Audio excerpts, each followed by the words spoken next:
¿Alguna vez pensaste que un acto pequeño puede cambiarlo todo? Mira esto. La lluvia cae a cántaros. Un pequeño gatito, tan frágil, temblando en la acera, completamente empapado.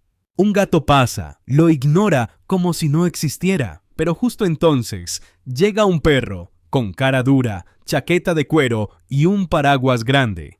El gato se detiene, curioso. Sin decir nada, el perro se acerca, le coloca el paraguas sobre el gatito, y aunque se moje, él solo quiere ayudar. El perro levanta al gatito, lo carga en su hombro y juntos caminan, protegido bajo la sombrilla. A veces, un acto de bondad puede iluminar hasta el día más gris.